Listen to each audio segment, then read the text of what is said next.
Okay, so I asked an AI to crunch the numbers and predict the most likely high-tariff questions for the 2026 AQA GCSE Geography Paper 3 exam. Today, we are cracking the code on that final paper, Geographical Applications. Now, Paper 3 is a different beast, isn't it? It all leads up to this one big issue evaluation based on the 2026 pre-release material, the proposed Lincolnshire Reservoir. The AI scanned every Paper 3 from 2018 to 2025, plus all the examiner reports, to pinpoint exactly where students are dropping marks. And the verdict is in. Two things. Students are failing to blend the pre-release booklet with their own geographical knowledge, and they're writing these weak, wishy-washy conclusions. So let's fix that right now and lock in your grade 9. Before we dive in, just a quick reality check. As any AI will tell you, these predictions are a super informed, data-driven guide, but they're not a crystal ball. You still absolutely have to revise the whole syllabus. Got it? Good. All right, prediction 1. This is all about section A. AQA almost always kicks things off by checking you understand why this whole project is even on the table in the first place. So, the AI predicts a 6-marker that looks something like this. Explain why water supply is becoming so important in the east of England. Now listen, to get into those top mark bands, you have got to use specific numbers from the resources. So, you want to come out swinging with the hard facts on physical scarcity. You'd say something like, the east of England is the UK's most water-stressed region. Why? Because it only gets between 550 and 650 millimeters of rain a year. That is way, way below the UK average of 885. Okay, next, you layer on the human factor. It's not just about a lack of rain, it's about a growing number of people who need that water. The population there is set to explode, hitting over 7.5 million by 2050. And here's where you bring in your own knowledge to really seal the deal. You mentioned climate change, referencing the UK CP18 projections.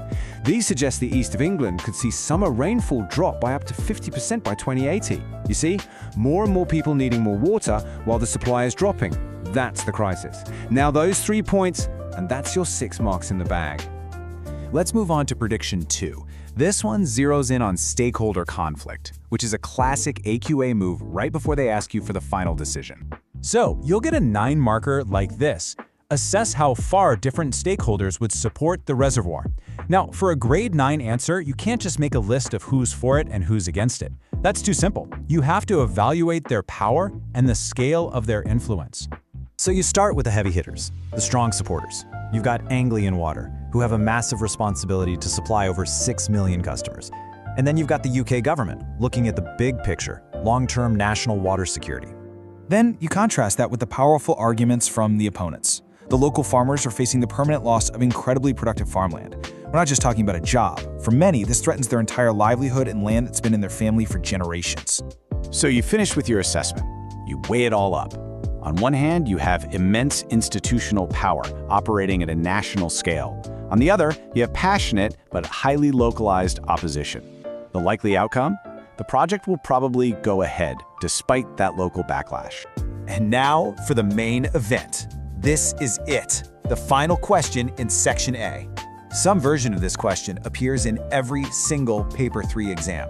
The prediction is, do you think the Lincolnshire Reservoir should be built? Justify your decision. This is the big one, worth 12 marks in total, because you've got 9 for your answer and a crucial 3 marks just for spelling, punctuation, and grammar. Here it is, your grade 9 cheat sheet. The absolute golden rule is to state your final decision in the very first sentence. No fence-sitting. For example, I believe the reservoir should be built because the need for long-term national water security fundamentally outweighs the more localized environmental costs. See? Clear, decisive, and sets up your whole argument. Next, to show you're a sophisticated geographer, you have to acknowledge the counterarguments. You can't ignore the negatives. You talk about how building a reservoir uses huge amounts of concrete, which has a massive carbon footprint. And yes, it will destroy existing farmland habitats. But then, you play your grade 9 trump card, environmental mitigation. This is where you flip the argument on its head.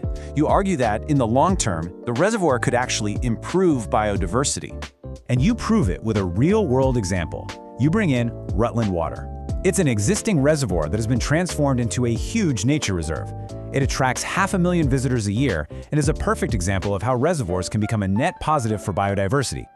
And finally, please, do not throw away those 3 SPaG marks. It's so easy to get them. Use clear paragraphs. Spell the key geographical terms correctly: mitigation, abstraction, hydrological, biodiversity. And try to mix up your sentences. Use some short, punchy ones and some longer, more detailed ones. And there you have it. You follow that structure, and that is your ultimate AI-powered playbook for absolutely smashing Paper 3. Grade 9 unlocked. So for this paper, you need to put yourself in the shoes of the planner. Your job is to weigh the economic facts against the environmental realities and make a firm, well-justified decision. If this breakdown helped you out, save the playlist for your revision. Good luck, and I'll see you in the next one.